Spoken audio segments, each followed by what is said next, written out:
Good morning, beautiful people. How are you today? In 1893, something very special happened in Chicago, in America. It was the first edition of the Parliament on the World's Religions. And what happened on that opening night is a small guy walked up on the stage and he only uttered 5 words. And when he had uttered those words, everybody got off their seats and applauded for minutes.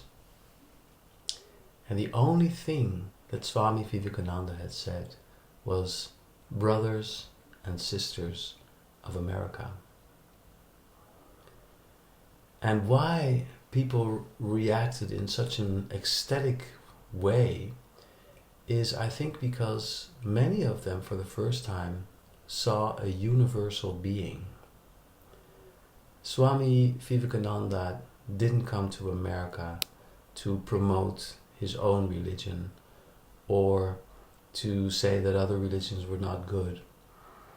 This was a universal man who believed and lived universal principles. He talked about religion, meaning to reconnect again.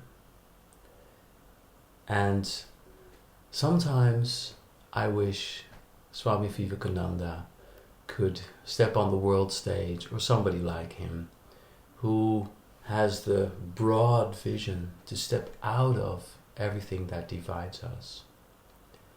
The other day I was speaking to a friend of mine who said, why not create a political party together? To at least try to create another vision or another sound that reconnects us all.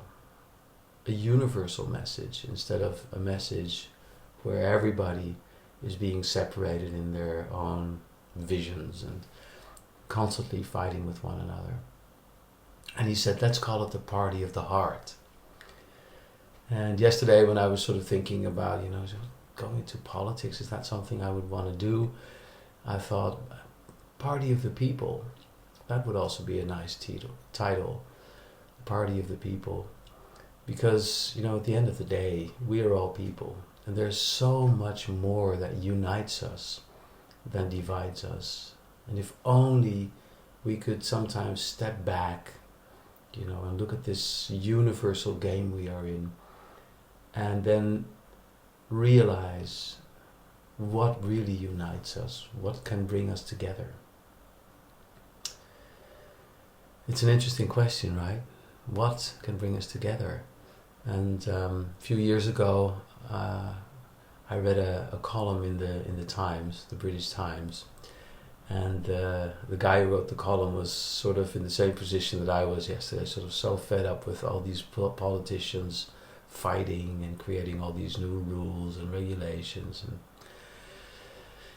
the American presidency, all these debates, and he said, I recommend a war, and because when we are in a war, at least we're fighting for the same cause. And he said, let's invade Sweden, because that's nice. Those are nice people.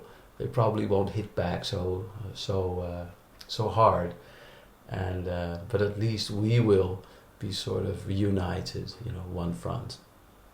And of course, I wouldn't ever recommend a war, but what could reunite us? What could bring us back to universal principles? What would make us into one humanity again? It's nice to think about, because not many people do, it seems, these days, especially not the people who are governing us. And in my latest novel, Time Bender, I come to the conclusion that it can only be chocolate. A friend of mine, on his refrigerator, he has this button which says, "Save the Earth, it's the only planet with chocolate."